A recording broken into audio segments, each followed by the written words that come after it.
मा देखिसक्नु भएको छ रमेश पौडेल जो राष्ट्रिय युवा संघ नेपालका निवर्तमान अध्यक्ष हुनुहुन्छ, नेपाल कम्युनिस्ट पार्टी ओली समूहका केन्द्रीय सदस्य। भन्नु पर्यो नि, स्वागत छ। धन्यवाद धन्यवाद। केन्द्रीय सदस्य त भन्नुभयो, त्यो पनि चेट होला जस्तो छ। अब तपाईँलाई चाहिँ कस्तो भन्न थाले मान्छेले भने खुब मचियो थचियो भन्ने उखान चाहिँ ठ्याक्कै लाएर तपाईँलाई अहिले प्रतिबिम्बित त्यही भयो होइन कि अलि बढी डोज भयो? यो के कुरामा हो? अब त संसद पुनर्स्थापना कुनै हालतमा हुँदैन, देखेका छैनन् मान्छेले। कति मान्छे हाम्रो पक्षमा छन्, देश निर्वाचनमा गयो भनेर देशभरि घुमेर आउनेमा तपाईँ पनि एकजना पर्नुभयो। हिस्सा बुढी हरिया दाँत भने जस्तो भएन अहिले? त्यस्तो भएको छैन। किन भएन? त्यही त भयो त अहिले। त्यस्तो भएको छैन। केपी ओलीले यो संसदले भने जसरी काम घेराबन्दीमा पारेर काम गर्ने वातावरण बनेन, यसमा नै संसद विघटन गर्दै जनताको कोर्टमा जनतालाई चाहिँ बल दिनुभयो, पास गर्नका लागि दिनुभयो। यो गेम चाहिँ जनताकै हातमा दिनुभयो। फेरि सर्वोच्च अदालतले त्यो बललाई फिर्काएर संसदमै फिर्काइदियो। पास चाहिँ संसदतिर आयो त्यो बल। सर्वोच्च अदालतले ट्यागका चाहिँ नि हुन्छ नि, तपाईँ भलिबल खेल्दाखेरि यसो गरेर संसदमै कन्फिडेन्ट हैन, ओभर कन्फिडेन्ट थियो नि कुनै पनि हालतमा संसद पुनर्स्थापना हुँदैन भन्ने। सुन्नु न, त्यसमा त फेल खानु हो नि, मार खाएन तपाईहरुको कुराले। यस्तो छ, हामी अदालतको निर्णयलाई मान्छौँ, हामीले भनेकै छौँ। तर अदालतले यो स्वागतयोग्य निर्णय चाहिँ गरेन। यसले अस्थिरताको बीजारोपण गर्यो। यसले चाहिँ अन्तर्राष्ट्रिय रूपमा नेपालमा जे चलखेल हुँदै थियो त्यो कुरा चाहिँ रोक्न प्रधानमन्त्रीले जुन संसद विघटन गरेर एउटा अभियान थाल्नुभएको थियो त्यो कुरालाई फेरि प्रोत्साहन दियो। प्रधानमन्त्रीले गर्नुभएको कदम गलत रहेछ भन्ने त प्रमाणित भने आज उहाँले प्रतिगमन भन्नुहुन्थ्यो, त्यो प्रतिगमनै रहेछ, असंवैधानिक रहेछ यस्तो छ भन्ने त प्रमाणित भएन सर्वोच्चको फैसलाबाट। सर्वोच्चसँग दुईटा विकल्प थिए, कि पुनर्स्थापित गरिदिनु पर्थ्यो या संसद विघटन सदर गर्नु पर्थ्यो या बदर गर्नु पर्थ्यो। दुईटा मध्ये एउटा गर्यो, धेरैवटा अप्सनै थिएन उसँग। त्यो भएको कारणले सर्वोच्च अदालतले गरेको डिसिजनले चाहिँ आकाश खस्यो, धरती फाट्यो, त्यस्तो केही भएको छैन। मात्रै कुरा के हो त भन्दा जनतामा गएको बल फेरि संसदमा फिर्काइदियो अदालतले। अब संसदमै रिङभित्र 3 करोड जनताको रिङमा या ठुलो घेरामा आम जनताका बिचमा हामी एजेन्डाहरू लिएर जान्थ्यौँ। अब थोरै सङ्ख्यामा थोरैका बिचमा यो चिज आइपुग्यो। यद्यपि त्यहाँ संसदमा पनि त्यहाँ घाँस खाने मान्छेहरू छैनन्, त्यहाँ घाँस खाने पशुहरू छैनन्, त्यहाँ मान्छेहरू छन्, विवेक भएका मान्छेहरू छन् र उनीहरूले विवेक पुर्याउँछन्। वास्तवमा अब विवेक कसरी प्रयोग गर्ने भने विवेक कसरी प्रयोग हुन्छ? जुन प्रधानमन्त्रीले संसदको हत्या गर्नुभयो, उहाँहरूको कुरा है, मैले भने होइन। अब त प्रधानमन्त्रीले त संसदमा जान पनि लाज मान्नुपर्छ भन्छन् नि मान्छेहरू। तपाईँ विवेकको कुरा कहाँबाट गर्नुहुन्छ? लाज मान्ने कुरा त तिनीहरूले गर्नु पर्यो जसले प्रधानमन्त्रीलाई काम गर्न नदिएर घेराबन्दीमा हाले। यो परिस्थितिको सिर्जना गरे, सिर्जनाकर्ताहरूले लाज मान्नु पर्यो। र जहाँसम्म संसद विघटन थियो त्यो वैधानिक थियो, अवैधानिक थियो। के थियो? एक खालको अदालतले भन्यो। अब अदालतले भनिसकेको कुरामा मैले धेरै तलमाथि यसमा हामी बहस नगरौँ, किनभने सर्वोच्च अदालतले प्रष्ट शब्दमा असंवैधानिक भनेर कम्तीमा 4-5 ठाउँमा लेखेको छ फैसलामा हैन। त्यो स्थापित भइसक्यो। यस्तो छ, अदालतले के भन्छ? अदालतमा 5 जनाले भन्ने हो हामी त जनताको अदालतबाट त्यो अदालत जनताको अदालत मान्ने मान्छेहरूका लागि कानुनी सर्वोच्चतामालाई स्वीकार्ने भएकाले मात्रै यसलाई हामीले शिरोधार्य गरेका हौँ। यद्यपि हामी जनताको अदालत मान्छौँ। त्यो भएको कारणले यो 5 जनाले के भन्नुभयो, यो इजन्ट म्याटर, यो ठुलो कुरा होइन। जनताको अदालतले जनमत कता थियो भन्ने कुरा देशभरिको मान्छेहरू चाहिँ तपाईँ देखिराख्नु भएको थियो। यद्यपि इन्टेलेक्चुअल्सहरू, यद्यपि चाहिँ सो कल्ड इन्टेलेक्चुअल्सहरू जो चाहिँ अलिअलि डलरबाट प्रभावित हुन्थे, जो भारूबाट पनि प्रभावित हुन्थे, त्यो दायाँ र बायाँबाट प्रभावित हुन्थे, उत्तर र दक्षिणबाट प्रभावित हुन्थे, अब पश्चिम पूर्व कता कताबाट प्रभावित हुन्थे, त्यस्ता मान्छेहरू चाहिँ यसपालि संसद पुनर्स्थापनाको पक्षमा कम्मर कसेर लागे। खैर संसद पुनर्स्थापित भएको छ। बल चाहिँ त्यो बल चाहिँ के मतलब भन्दा संसदमा आइपुगेको छ। भित्री मनमा चाहिँ अहिले पनि तपाईँलाई कहीँ न कहीँ यो स्वाभाविक ढङ्गबाट अदालतले फैसला गरेन स्वीकार गर्नु एउटा बाध्यात्मक अवस्था पनि छ। आफ्नै सरकारमा हुनुहुन्छ तपाईँहरू हैन, यस्तो छ हामीले। तर कहीँ न कहीँ चिसो चाहिँ छ तपाईँहरूको हैन, स्वाभाविक ढङ्गले भएको होइन, यो चलखेल भयो, यस्तो छ अथवा सेटिङै भयो भन्ने ठाउँमा हो तपाईँहरू अहिले? यस्तो छ, यसमा हामीले लुकाउनु पर्दैन। प्रष्टाप्रष्टि छ। केही मान्छेहरू यसमा के हो त भन्दा यताउता भए र मूलभूत रूपमा एमसीसी पास गरिदिन्छु भनेर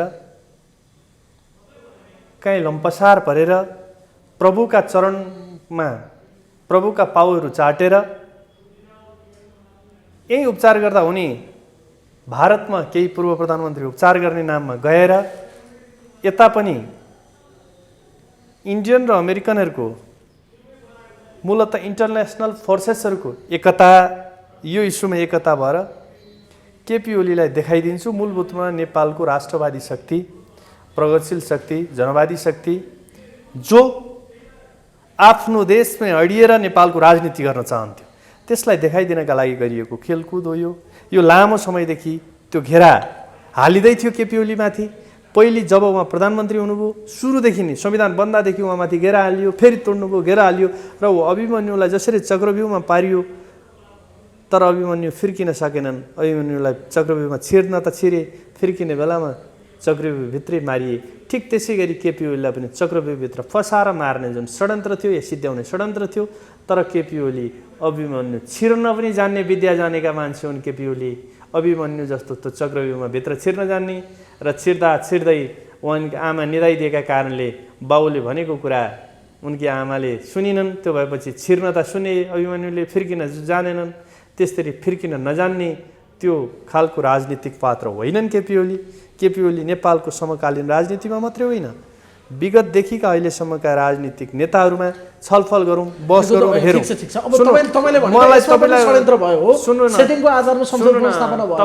तपाईँलाई मैले भन्दैछु अभिमन्यु त्यस्ता कमजोर छैनन् ती अभिमन्यु अहिले छिर्न जाने यस्तो निस्किन पनि जानेका छन् र त्यो र बल चाहिँ अहिले मात्रै के हो त भन्दा हात चेन्ज भएको जनताको हातमा पठाइदिएको बल आमका हातमा पठाइदिएको केपी ओलीले त्यतातिर पास गर्नुभएको बल फेरि के हो त भन्दा अदालतले च्याप्प समाएर फुत्त संसदतिर फालिदियो ठिक छ सानो घेरामा गेम सुरु भयो अब यो गेम कस्तो हुन्छ त भन्दाखेरि 2-3 महिनापछि सबैले देख्नेछन् त्यहाँ सांसदको किनबेच हुनेछ खरिद बिक्री हुनेछ त्यहाँ चाहिँ लम्पसार पर्दै चाहिँ नि मलाई प्रभु प्रधानमन्त्री देऊ भनेर मान्छेहरू दौडधुप गरेको देखिराख्नु भएको छ लड्डु चाहिँ नि आकाश चाहिँ नि पुरै धरती आकाश सबै जगमग भयो पुरै चाहिँ नि कालोबाट चाहिँ नि घाम लाग्यो कालो दिनबाट सेता दिन आए उज्यालो भयो भन्दै लड्डु खानेहरू अग्रगमनमा गयो मुलुक भनेर लड्डु खानेहरूको लड्डुको स्वाद तितो हुँदै जाँदैछ तपाईँ हेर्दै जानुहोस् यो लड्डु संसद खरिद बिक्रीका कुरासम्म ल्याउनु कसले गर्ने भनेकै त्यो चाहिँ संसद संख्या बढी चाहिने त केपी ओलीलाई पनि होला नि अहिले केपी ओली मान्छेले भन्छन् सत्ता उहाँसँग छ यस्तो छ केपी ओलीलाई सबै उहाँसँग छ होला संसदीय दलमा कम्फर्टेबली केपी ओलीसँग मेजोरिटी रहन्छ दलको नेता अहिले उहाँ हो उहाँले चाहिँ नि के हो त भन्दा मेजोरिटी रहेपछि स्वाभाविक रूपमा उहाँ अहिलेसम्म दल फुटेको छैन निर्वाचन आयोगले नेकपा एउटै छ भनिदिइसकेको छ त्यसको अध्यक्ष केपी ओली हो अर्को अध्यक्ष प्रचण्ड हो र महासचिव विष्णु पौडेल हो भनिदिइसकेको छ त्यो भइसकेपछि त खेल त यहीँभित्र हुने हो नि नेकपाको संसदीय दलको नेता केपी ओली हो उपनेता सुभाष नेमाङ हो भनेपछि बैठक डाक्दा उहाँहरूले डाक्ने हो बैठक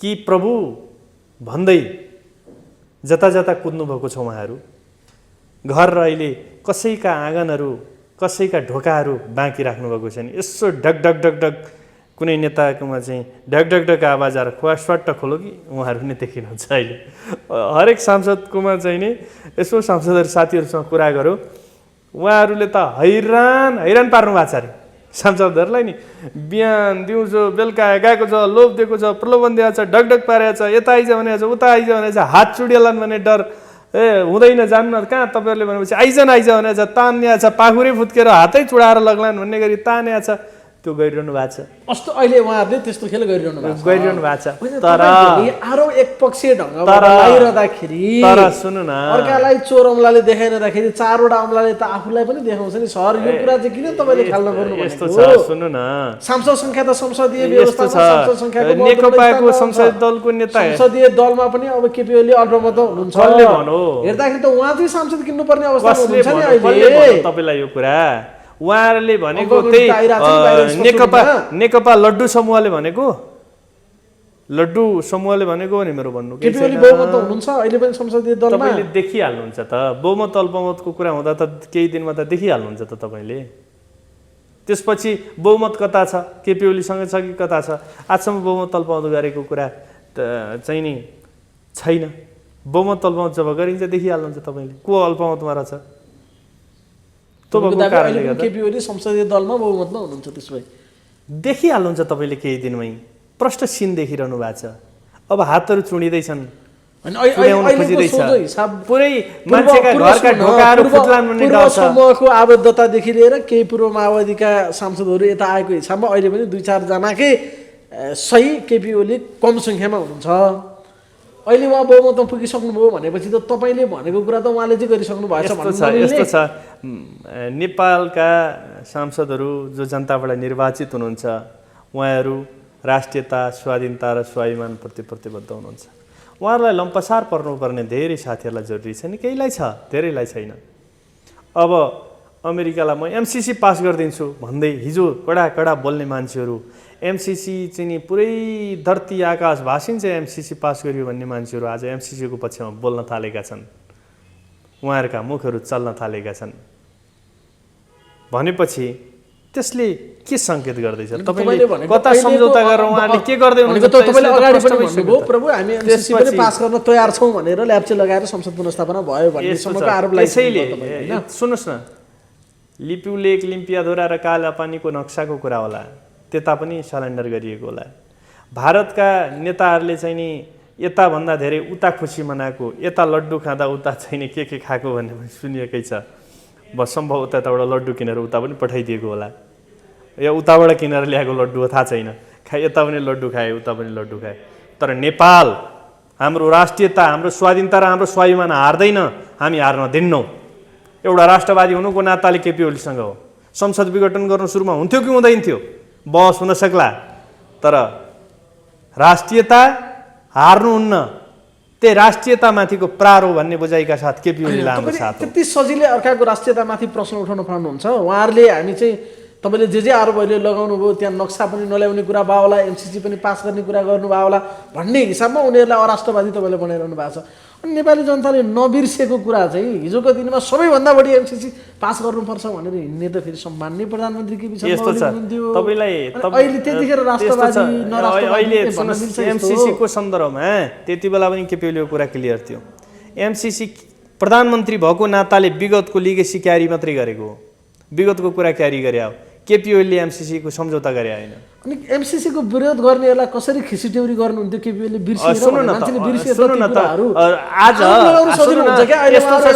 ती राष्ट्रवादीहरू सुन्नु न, यस्तो छ, एमसिसीको विरोध गर्ने र आफूलाई एमसिसीको विरोध गरेर राष्ट्रवादी भन्ने मान्छेहरू, भीमरावलहरू, रामकुमारी झाँक्रीको मैले इन्टरभ्यू हेर्दै थिएँ, या झलनाथ खनालको कुरा सुन्दै थिएँ, धेरै मान्छेहरूको कुरा सुनिराखेकै छु।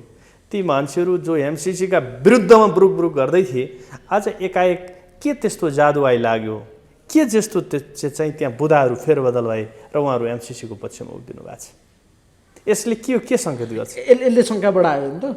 संसद पुनर्स्थापनाको पछाडि एमसिसीको हात छ। एक एमसिसीको हात छ, एक अर्को भारतको हात छ, दुई भारत र भारतीय विभिन्न एजेन्सीहरूको हात छ। ती एजेन्सीका मान्छेहरू आएर यहाँ राम्रो प्रशस्त खेलकुद गरे,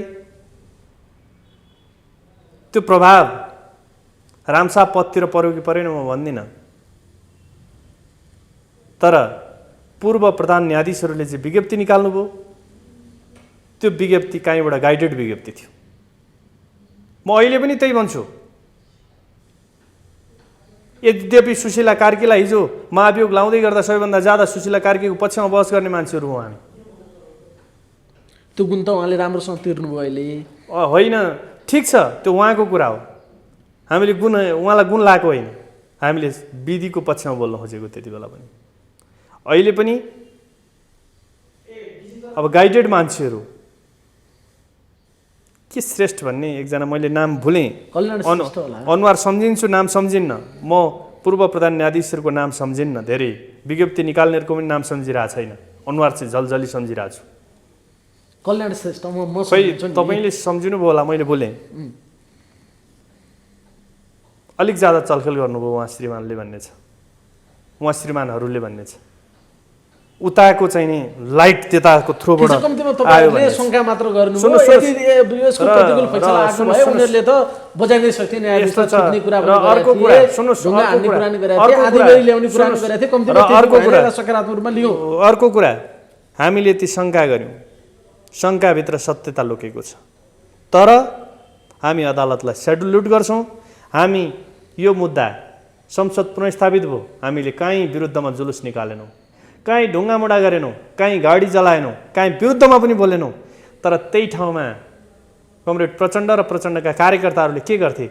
आज अदालतका सिसाहरू त्यहाँ अदालत छ नि, त्यो सग्लो हुँदैन थियो त्यहाँ सिसाहरू चर्किएका हुन्थे, धेरै काठमाडौँका गाडीहरू रेलिङहरू जलेका सायद हुन्थे, सुरक्षित रेलिङहरू नहुँदैन भत्किएका थियो हुन्थे, धेरैका करङहरू भाँचिएका हुन्थे, कतिका टाउकाहरू फुटेर हस्पिटलमा हुन्थे मान्छेहरू। र सायद कोही शहीद पनि भइसक्थ्यो होला। र त्यो उहाँहरूले हुन सक्ला त्यस्तो पनि होइन? हुन सक्थ्यो, त्यसो गर्नुहुन्थ्यो। तर हामीले गरेनौँ, किनकि हामी जनताको बहुदलीय जनवादद्वारा प्रशिक्षित कार्यकर्ता हौँ। हामी विधिको सर्वोच्चता, कानुनको सर्वोच्चता स्वीकार गर्छौँ, त्यसलाई सम्मान गर्छौँ। विधि, कानुन, सर्वोच्च अदालत हैन, अब आन्दोलनै गर्न त आफ्नै सरकारमा भएर कसका त्यसो कसले पनि होइन, नियन्त्रण गर्ने के गर्ने त्यसो पनि ती होइन। अब चीजहरू थिए। सुन्नुहोस्, त्यसो पनि धन्न होइन। प्रधानमन्त्रीले हामी अलिकति चाहिँ भन्न भ्याइहाल्नु भएको थियो, हामी आन्दोलन गर्छौँ भनेर यस्तो छ, थोरै भन्न यस्तो छ, भन्नुभएको त्यो थियो। कुरा त्यसलाई पछि उहाँले करेक्सन यस्तो छ। गर्नुभयो, त्यो तपाईँलाई आफ्नो तपाईँलाई छ। सुन्नु न, राजनीतिक दलले, सरकार र राजनीतिक दल फरक कुरा हो। हामी युवा सङ्घ, अन्य राष्ट्रविरोधी लगायतका सङ्गठनहरू फरक कुरा हुन्।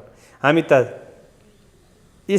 स्थायी प्रतिपक्ष हौँ, हामी आन्दोलन गर्थ्यौँ, तर हामी गरेनौँ। कारण बुझ्नुहोस्, हामी जब एउटा प्रशिक्षित कार्यकर्ताहरू कस्ता हुन्छन्, विगत जसले जसलाई शिर मान्यो, जसले जबद्वारा गाइडेड भयो, त्यो मान्छे र जसले एक क्रमभङ्ग, छलाङ, महाविपत्तिबाट गाइडेड भयो, त्यो मान्छेका बिचको अन्तर हेर्नुहोस्। यसैबाट देखिहाल्नुहुन्छ त। विधिको, कानुनको सर्वोच्चतामा एउटाले मान्यो, एउटाले शक्तिको, बन्दुकको, धाकको, धम्कीको सर्वोच्चता मान्यो। त्यो त कस्तो हुनुहुन्छ भन्ने कुरा सर्वोच्च अदालतमा बहस चलिरहेछ, विचाराधीन मुद्दा छ। तपाईहरु घोषणा गर्दै हिँड्नुभएको थियो कि कुनै हालतमा पुनर्स्थापना हुँदैन राजनीतिक मुद्दा थियो। निर्वाचन निर्वाचन आयोगले राजनीतिक मुद्दा निरूपण होइन, कानुनी मुद्दा मात्रै निरूपण गर्नु पर्थ्यो। तर के भन्छ, सर्वोच्च अदालतले कानुनी मुद्दा मात्रै निरूपण गर्नु पर्थ्यो, तर उसले राजनीतिक मुद्दा निरूपण गर्यो। राजनीतिभित्र सर्वोच्च अदालतले हात हाल्यो र आजसम्म कम्युनिस्टहरूलाई यो अदालतले कहिले जिताएको छैन। यद्यपि हामी मान्छौँ, तर जिताएको छैन। तपाईँलाई भनौँ, कम्युनिस्टहरूका नाममा धेरै मुद्दाहरू यो अदालतमा छन्। कम्युनिस्टले हालेको थियो नि मुद्दा, सुन्नुहोस् न, तपाईँलाई भनौँ, को कम्युनिस्ट, को काङ्ग्रेस छुट्टिएला, को चाहिँ प्रतिक्रियावादी, को अग्रगामी छुट्टिएला, या को पक्षगामी अग्रगामी छुट्टिएला, मनोमनलाई हरायो। तर अरूले फेरि डिजर्भ गरे, फेरि त्यो कुरा शिरोधार्य भयो, फेरि अहिले केपिओले डिजर्भ गर्नुभयो, हराइदियो। भनेपछि कम्युनिस्टहरूको पक्षमा अदालत अझ भन्दा कम्युनिस्ट लिटरेचरका आधारमा भन्दा बुर्जुवा अदालत भन्ने गरेर कम्युनिस्ट लिटरेचरले त्यही भन्छ, कहिले पक्षमा रहँदैन। र पनि हामी अदालतको सर्वोच्चता, विधिको सर्वोच्चता, कानुनको शासनको पक्षमा छौँ, किनकि हामी जनताको बदले जनवादलाई मार्गदर्शक सिद्धान्त मान्छौँ। त्यस मानेमा हामी यो कुरालाई सहस्र स्वीकार्छौँ। स्वागत नगर्नु भए पनि शङ्का तपाईँले गर्नुभएको छ, स्वीकार गर्नुभएको छ नि त, स्वीकार गर्नुभएको छ। अब मान्छेले के भन्न थाल्यो भने, अब प्रधानमन्त्रीले कम्तीमा थोरै मात्र पनि नैतिकता बाँकी भए उहाँले अहिले राजीनामा दिनु पर्थ्यो भन्छन्। तपाईँहरू त के को राजीनामा भिड्ने हो अब भन्नुहुन्छ। यो पनि भित्रै पर्छ यस्तो कुराहरू पनि। प्रतिस्पर्धाबाट श्रेष्ठता हासिल गर्ने कुरा हामी जबजको एउटा महत्त्वपूर्ण कुरा हो र मूल मर्म हो। आउनुहोस्, प्रतिस्पर्धा गरौँ। तपाईँहरूले, हामीले भन्दै आयौँ यो लडाइँ कुर्सीको हो, हामीले भन्दै आयौँ प्रचण्ड कमरेडलाई प्रधानमन्त्री चाहिएको छ। गर्नको लागि त 4 गतिसम्म ठिकै थियो त। यस्तो छ, उहाँहरूले प्रतिस्पर्धाबाट त्यस्तो होइन, प्रधानमन्त्रीले चालेको कदम त असंवैधानिक भनिदियो। तपाईलाई नैतिकता हुनु पर्दैन, त्यसपछि त नैतिकताको सबै त्यो सामान्य विषय होइन नि। प्रधानमन्त्रीले त्यो परिस्थिति सृजना गर्ने अस्वीकार गरेपछि पछाडि त राजीनामा दिनु पर्दैन प्रधानमन्त्रीले। एउटा कुकुरहरूले भोक्दै आउँछन् मान्छेलाई। जब बेलुका तपाईँ बाटोमा हिँड्नुहुन्छ, गल्लीमा हिँड्नुहुन्छ, चारैतिरबाट कुकुरहरू भोक्दै आउँछन्। भोक्दै आएपछि अगाडि ढुङ्गा भेटिन्छ, झाप्प ढुङ्गा भेटेर भनेर कुकुरलाई हान्नु, ठ्याक्क रोकेर कुकुरहरू ब्याक हुन्छन्। यदि हान्नु भएन भने सबै टोकेर आन्द्राभुँडी झिक्दिन्छन्। हामीसँग त्यति बेला विकल्पको अर्को विकल्प थिएन, यही विकल्प प्रयोग भयो। त्यो कुकुरहरूले खेद्दै गर्दाखेरि जसरी बाटोमा ढुङ्गा टिपेर कुकुरहरूलाई फिर्काइन्छ, ठिक त्यस्तै खेद्न थालेपछि, घेराबन्दी गर्न थालेपछि, घेरा तोड्नका लागि, अभिमन्युले चक्रव्यूह तोड्नका लागि अर्को विकल्प थिएन, यो विकल्प प्रयोग भयो। वैधानिक थियो, अवैधानिक थियो, जे थियो, तर राजनीतिक निर्णय थियो। त्यही त त्यतिखेर प्रधानमन्त्रीले गर्नुभयो। अब त्यसलाई सर्वोच्चले पनि फैसला गरिसके पछाडि त्यो एउटा पाटो सक्यो। तर आफूले गरेको कदम सफल नभइसके पछाडि राजीनामा दिनु चाहिँ पर्दैन प्रधानमन्त्रीले भने क्या? किन राजीनामा दिनु पर्यो? उहाँहरूलाई प्रधानमन्त्री उहाँमाथि नैतिक प्रश्न उठेन, आज नैतिक राजनीतिक प्रश्न उठेन। यस्तो छ, नैतिकताको कुरा त यस्तो छ, नैतिकताको कुरा त के हो त भन्दा सबैभन्दा ज्यादा उहाँहरूले देखाउनुपर्छ। उहाँहरूको कारणले, उहाँहरूको घेराबन्दीले, उहाँहरूको खेदाइले, उहाँहरूको षड्यन्त्रले, उहाँहरूको साँठगाँठले तपाईँहरूको कुरा भयो, यो परिस्थिति आयो। त्यो तपाईँहरूको आरोप हो नि। विदेशसँगको लम्पसारवाद, सबै खाले लम्पसारवाद मुर्दाबाद। हाम्रो कुरा यही हो, लम्पसार भरेर प्रभु बनेर गरिएको खेल त हो। त्यो त तपाईँहरूको तर्क हो। तथ्य चाहिँ के हो भने प्रधानमन्त्रीको कदम असफल भएको चाहिँ तथ्य हो नि त। यस्तो छ, सुन्नु न, हामीले त्यो कुरालाई त अदालतले जे डिसिजन गर्यो त्यो कुरा हामीले स्वीकारिसक्यौँ। धेरै यसका विषयमा बस्न मिल्छ त प्रधानमन्त्री कुर्सी? सबैभन्दा बस्न मिल्छ मिल्दैन, राजीनामा दिइसक्नु पर्थ्यो मान्छेले। उहाँहरूले मागेको कुरा के थियो त भन्दा प्रधानमन्त्रीको कुर्सी थियो। कुर्सी चाहिए जनतामा गएर माग भनेर प्रधानमन्त्रीले जनतातिर बल फालिदिनु भयो। फेरि अदालतले त्यो फेरि टिपेर ल्याएर संसदतिरै ल्याइदियो। फेरि उहाँहरू कुर्सी माग्दै हुनुहुन्छ र अलिक सजिलो बनाइदिनका लागि प्रधानमन्त्रीले कुर्सी छोडिदिनुपर्छ भन्ने माग होला। त्यस्तो हुँदैन। केपीओलीले राजीनामा दिनु हुँदैन।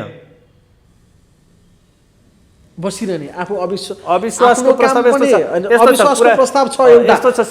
भले त्यो संसदीय प्रक्रियामा अगाडि बढ्ला। आखिर बल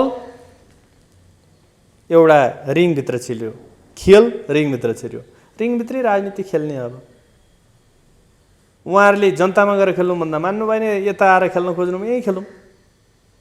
आखिर राजनीतिलाई उहाँहरूले खेल्न बनाउनु भयो, स्थिरताको खेल। जसरी प्रधानमन्त्री योभन्दा अगाडि संसदमा जुन रवाबका साथ जानुहुन्थ्यो नि, फेरि जान सक्नुहुन्छ त्यसै गरी? त्योभन्दा कसेर जानुहुन्छ? किन जानुहुन्न? उहाँ जितेर आएको, सबैभन्दा धेरै मत लिएर आएको। संसदलाई मारेको होइन केपीओलीले यो संसदलाई? कसरी मार्यो? उहाँले अर्को संसद जनाउनु हो, सर्वोच्चले बिउताइ दियो अहिले। त्यस्तो होइन। अनि फेरि प्रधानमन्त्री रवाबका साथ अझ कसिएर जानुहुन्छ? हुन्छ, जाने। उहाँ पनि निर्वाचित भएको, पुष्पकमल प्रचण्ड पनि निर्वाचित हो, माधव नेपाल पनि, देउबा पनि सबै निर्वाचित भएको एउटा प्रक्रियाबाट आएको। अरूभन्दा धेरै भोट उहाँले ल्याएको। किन नजाने? जाने, आफ्नो कुरा त्यहाँ राख्ने, त्यहीँ प्रतिस्पर्धा गर्ने। ठिक छ, त्यो खेलमा साथीहरूले जित्नुभयो भने त्यही माला लगाइदिउँला। छोड्ने कुरा चाहिँ हुँदैन, छोड्नु हुँदैन। त्यो डिक्सनरीमा छैन तपाईँहरूको छोड्ने भन्ने कुरा। तपाईँहरूको डिक्सनरीमा छैन। यस्तो छ, लोकतन्त्रमा प्रतिस्पर्धाबाट श्रेष्ठता हासिल गर्ने। उहाँहरूले त्यहीँबाट जिते भइगयो त, संसदबाटै जित्ता त भइगयो त। उहाँहरूले संसदबाट जित्ने, अविश्वासको प्रस्ताव ल्याउने, जित्ने, आफ्नो प्रधानमन्त्री बनाउने, मन्त्रीहरू बनाउने, उहाँहरूले जित्ने लाने। कतिपय चिजहरू एउटा मानक बन्दै जान्छन् क्या, नजर बन्दै जान्छ भनेको। अब लोकतन्त्रमा गरे पनि हैन, लोकतन्त्रमा सुन्नु तपाईले गर्नलाई त जे पनि गर्न सकियो, तर सामान्य ढंगले एउटा यसको जिम्मेवारी लोकतन्त्रमा एउटा नमुना त प्रस्तुत गर्न सक्नुहुन्थ्यो नि। नमुना प्रस्तुत त यस्तो छ, नमुना प्रस्तुत उहाँले गरिरहनु भएको छ। यो देशका लागि को बाँचेर के भयो, को मरेर के भयो भने जस्तो एउटा छ नि कविता, त्यस्तै उहाँको मानकको रूपमा हो केपी ओली। राष्ट्रियताको मानक हो, विकासको निरन्तरताको मानक हो, समृद्धिको मानक हो र लोकतन्त्रका लागि उहाँ एउटा मानकै हो। तर लोकतन्त्रमा प्रतिस्पर्धा महत्त्वपूर्ण कुरा हो। साथीहरू जनतामा प्रतिस्पर्धा गर्न डराउनु भयो, आउनुहोस् संसदमा प्रतिस्पर्धा गर्नुहोस्, त्यही सांसदहरूलाई कन्भिन्स गर्नुहोस्, संसदमा प्रतिस्पर्धा गर्नुहोस्, जित्नुहोस्, प्रधानमन्त्री बन्नुहोस्। के छ र? अब मैले भने के खेल खेल्नुपर्छ उहाँहरूले खेल्नुहुन्छ, खेलेर जित्नुभयो भने लानुहोस्। फेरि अप्ठ्यारो पनि कसरी पार्यो भन्ने सुनिन्छ भने अब संसदीय दलको बैठक बस्दैन, किनभने म चाहिँ नेता छु, उपनेता पनि मसँगै हुनुहुन्छ।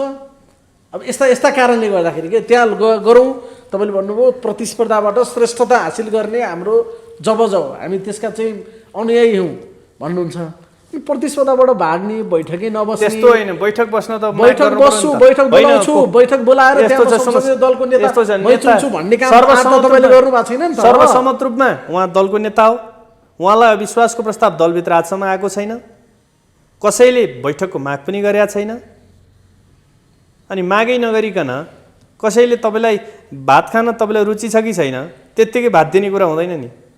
केपी ओलीलाई उहाँहरूले अध्यक्षबाट कारबाही गर्नुभयो, उहाँहरूले चाहिँ नि संसदीय दलबाट अर्को बनाउनु भयो, साधारण सदस्यबाट कारबाही गर्नुभयो भनेपछि त केपी ओली नै दलको नेता हो। अहिले निर्वाचन आयोगले दुनियाँले चिनेको दलको नेता त केपी ओली हो। उहाँहरूले केपी ओलीलाई त निवेदन लिएर जानु पर्यो नि त दलको नेता बैठक बसाऊ भनेर। कुन नैतिकताले भन्नुहुन्छ उहाँ? यो परिस्थिति कसले ल्यायो? त्यो भएको कारणले दलको बैठक उहाँहरूले आह्वान गर्नु पर्यो, उहाँहरूले रिक्वेस्ट गर्नु पर्यो होइन, बस्नको लागि अनुरोध गर्नु पर्यो केपी ओली। दलको नेता छान्नको लागि त्यहाँ जानु पर्यो या तर उहाँहरू त्यता जानु भएन। कम्युनिस्ट पार्टीका नाममा मागिएको जनमत तर उहाँ कम्युनिस्टहरूसँग होइन, अन्तै कुदिरहनु भएको छ। धेरैका घरका ढोकाहरू आँगनहरू बलैसीहरूमा उहाँहरू कुद्दै हुनुहुन्छ। त्यता पानी परेर चिप्लिएर कता कता हात खुट्टा भाँचिने हो थाहा छैन, तर कुद्दै हुनुहुन्छ। सम्भवतः थाक्नु होला। केपी ओलीले अस्ति भन्नुभयो हल बाँधेर प्रधानमन्त्री बन्यो भनेर उहाँहरू आउनुहुन्छ या प्रधानमन्त्री चाहियो भनेर आउनुहुन्छ, मैसँग आउनुहुन्छ भन्नुभयो।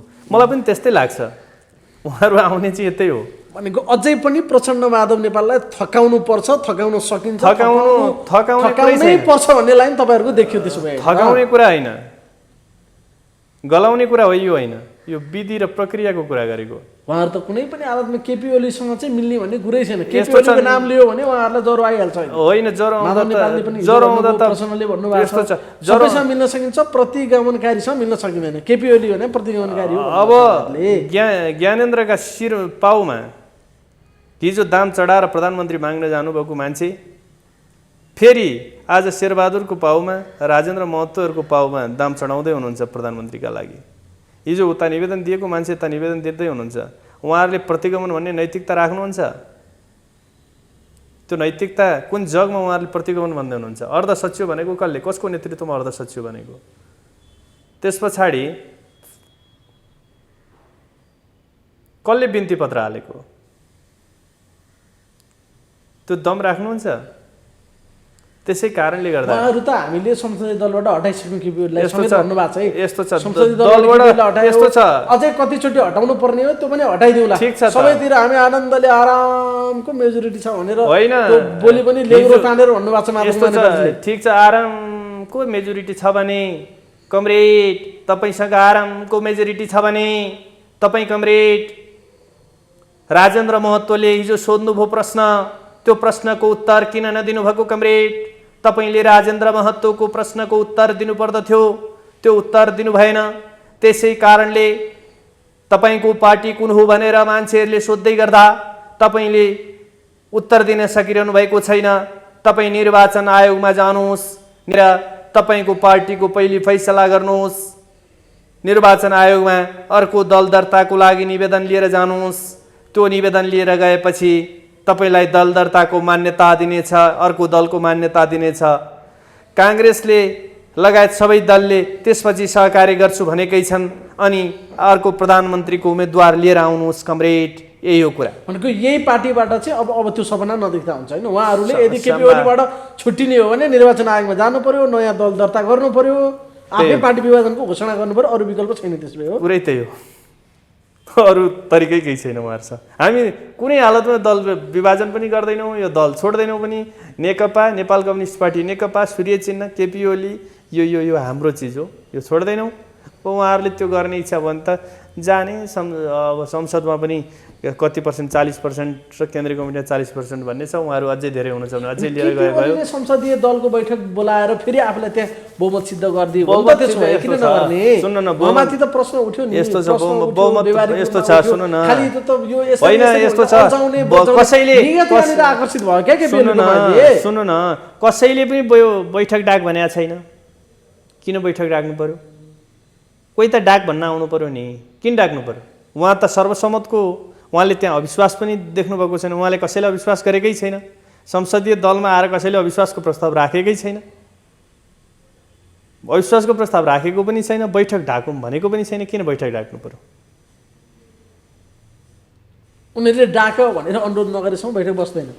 के अनुरोध गरे पनि बस्दैन। त्यस पछाडि त अहिलेलाई चाहिँ अनुरोधै भएको छैन। यस्तो छ, त्यस पछाडि के हुन्छ हेरौँ न।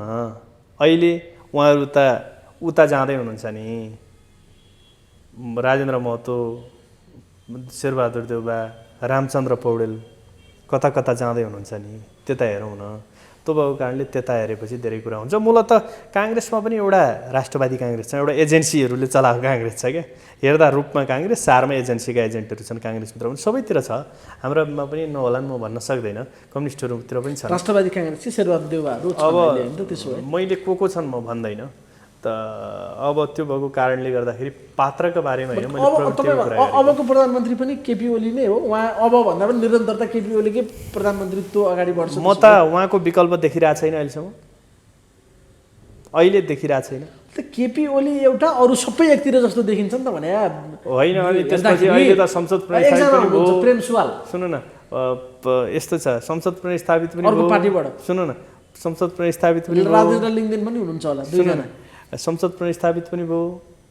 अब सदनमा 13 गते बोलाइएको, 13 दिनभित्र बोलाइएकै छ। 13 दिनमा आज 11 दिन अब बाँकी छ, 11 बोलाइएकै छ। त्यहाँ गएर अरूले बहुमत सिद्ध गरे त भइहाल्यो त। कसैले केपी ओलीले कसैलाई हातमा नेल कडी लगाइदिएर अम्लामा पुरै चाहिँ थिच्न उ गर्न सही गर्न लगाइदिनु भएको छ। अब खेल संसदभित्र हुन्छ, त्यसका लागि केपी ओली तयार हुनुहुन्छ। केपी ओली तयार हुनुहुन्छ। डराउने लजाउने भन्ने कुरो छैन। त्यस्तो कुरा हुन्छ त भने राजनीतिमा लाज, इमानका लागि, राष्ट्रियताका लागि, स्वाधीनताका लागि र स्वाभिमानका लागि उभिएका बेला, जनतामा बल फिर्काइदिएका बेला फेरि त्यो बल यता फिर्क्यो। अनि भलिबल तपाईँ खेलाडी होइन, भलिबल चाहिँ तपाईँले पास दिएर एक ठाउँबाट अर्कोलाई प्याट्ट पास दियो भने फेरि त्यसले पास दिएर अर्कातिर गयो भने त्यो अर्को खेलाडी लजाउनु जरुरी छ र भने फेरि खेल्ने, जित्ने। र तपाईँ हेर्दै जानुहोस्, केपी ओलीको कदम सही थियो भनेर भन्नेहरूको सङ्ख्या अब बढ्नेछ। अस्थिरता, किनबेच, सुरा र सुन्दरीका प्रकरणहरू, विगतमा संसदीय व्यवस्था र प्रणालीमा देखिएका जे कमजोरी थिए सब अब फेरि छताछुल्लो हुनेछ। 90 जना सांसदहरूले हस्ताक्षर गरेर अविश्वासको प्रस्ताव संसद सचिवालयमा दर्ता छ। त्यो दर्ता त अलरेडी छ नि। दर्ता अलरेडी यस्तो छ। तपाईँलाई एउटा कुरो त्यो कायम रहन्छ भन्नुभएको छ। तपाईँ लालबाबु पण्डित नेकपाको सांसद हो, उहाँको पनि नाम र हस्ताक्षर छ, मैले होइन भन्नुभयो। इभन रामकुमारी झाँक्री कडा कुरा गर्दै हिँड्दै हुनुहुन्थ्यो, उहाँले पनि कहाँनिर प्रयोग गरियो, हस्ताक्षर त लिएर राखेको थियो, मलाई त त्यहाँ प्रयोग गरेको थाहै भएन भनेर त्यो प्रतिक्रिया मैले सुने। धेरै मान्छेहरू, भैरव सिंह बझाङको माननीय, उहाँ लागिरहनु भएको छ केपी ओलीको पक्षमा, उहाँको पनि सही देखेँ मैले। त्यस्ता धेरै पात्रहरू छन् होइन, जहाँ सहीको मिसयुज, केका लागि कता सही लिएर अनि टाँसेर, यता लिएको सही टाँसेर कताबाट काटेर कैँचीले ट्याक्क काट्यो, ल्याएर टाँसिहाल्यो। त्यो लड्डु त्यति सजिलाले पच्छ जस्तो छैन त्यसो भए होइन। तपाईँको कुरा सुन्दाखेरि गाह्रो छ। लड्डुले चाहिँ त्यो पेट गडबड बनाउला, पखालै लाग्ने स्थिति छ। मलाई त्यस्तो लाग्छ। सजिलाले लड्डु पच्ने स्थिति देख्नु मलाई त्यस्तो लाग्छ। तर इन्टरनेसनल पोलिटिक्सको एउटा चाहिँ नि पश्चिमाहरू हाम्रो दक्षिण कसेर भिडेर लागेको देख्छु होइन। अरूको पनि अब अलिअलि खेल्ने नि भए, इन्टरनेसनल पोलिटिक्स चाहिँ स्वाभाविक रूपमा अलिअलि प्ले गर्छन्। अब त्यसले धेरै अर्थ राख्यो भने मात्रै केपी ओलीका विरुद्ध अब लागेकै छन् अर्थ, किनभने केपी ओलीले संविधान नबनाभन्दा बनाएको छ, नक्सा ननिकाल भन्दा निकालेको छ, त्यो चीनसँग व्यापार तथा पार्वण सम्झौता नगर भन्दा गरेको छ, नाकाबन्दीको सामना गरेको छ, भिडेको छ। सिंहमेव जयते होइन, सत्यमेव जयते हो। तिम्रो र मेरो सार्वभौम सत्ता बराबर हो भने आँखामा आँखा जुदाएर कुरा गर्छ, आफ्नै सदनबाट धम्क्याउँछ। अनि केपी ओलीलाई देखाइदिन्छु भन्ने त कसैलाई लागेकै होला। अब जातमा देशलाई विभाजन गर्न सकिन्छ भनेर चाहिँ पुरै बाहुनलाई पनि पैसा, छेत्रीलाई पनि पैसा दियो, जनजातिलाई पनि पैसा दियो, त्यहीँ लडाइँ दियो गर्ने एउटा शक्ति थियो हिजो। संविधान बन्न दिनुहुन्न भन्ने शक्ति थियो, त्यसलाई पनि डिफ्युज गरिदिनु भयो केपी ओलीले। अब तिनीहरू पनि लगानी गरेर केपी ओलीका विरुद्ध लगानी गरेकै छन्। अब सिके राउतहरूलाई मूलधारमा ल्याइदिनु भयो, त्यहाँ पनि कसैलाई चित्त बुझेको छैन होला। विप्लवलाई पनि अब नेत्र विक्रम अलपत्र पर्दैन, विप्लव कमरेड लगायतको यो उसलाई पनि मूलधारमा ल्याउनु, मेन स्ट्रिमिङ गर्नुपर्छ। मेरो त अर्को कुरा छ, विप्लव वैद्य लगायतका नेताहरू, इभन सिपी मैनालीको एवं नारायणमान बिजुक्सेको अलिअलि चित्रबहादुर केसीको पनि र केपी ओलीको एउटा कुरा मिल्छ, राष्ट्रलाई राष्ट्रियताका सन्दर्भमा उहाँहरूको हेर्ने दृष्टिकोण मिल्छ। पूर्वीय दर्शन सभ्यता र संस्कृतिका सन्दर्भमा उहाँहरूको कुरा मिल्छ। त्यो भएकोले एउटै पार्टी बनाउँदै यो सन्दर्भलाई लिएर पार्टी एक गर्दा पनि हुन्छ। एउटा यदि त्यसो नगर्ने पार्टी सबैलाई ल्याएर एउटै पार्टी अरू शक्तिलाई पनि ल्याएर एउटै पार्टी बनाउन मेरो अपिल हो, एउटै पार्टी बनाऊ। राष्ट्रवादी कम्युनिस्टहरू एक ठाउँमा, प्रचण्डसँग रहेका राष्ट्रवादी मान्छेहरू त्यहाँ पनि छन्, तिनीहरूलाई पनि यहाँ गोलबन्द गर्ने। अरू राष्ट्रवादी फोर्सेसहरूको प्रोग्रेसिभ फोर्सेसहरूको एउटा पार्टी बनाएर गयो भने त्यो पार्टी निश्चित रूपमा सशक्त पार्टी हुनेछ। त्यो पार्टीले राष्ट्रियताको प्रवर्धन गर्छ र विकास र समृद्धिको अगुवाई पनि गर्छ। यदि जाँदै अर्को कुरा, यदि त्यस्तो होइन भने जनताको बहुदलीय जनवाद जिन्दाबाद भनेर नेकपा एमाले जिन्दाबाद भनेर जानुपर्छ। यदि त्यस्तो हुँदैन भने अब जाने त्यही हो, नेकपा एमाले जिन्दाबाद, जनताको मैले दुईटा बाटा भने जुन बाटो रोज्दा पनि केपी ओलीलाई खुल्ला छ। हामी राष्ट्रवादी नेताको रूपमा राष्ट्रियता र स्वाधीनताको पक्षमा, विकास निरन्तरताको पक्षमा निरन्तर उभिनु भएको कमरेड केपी ओलीको साथमा छु। धेरै धेरै धन्यवाद छ हजुरलाई।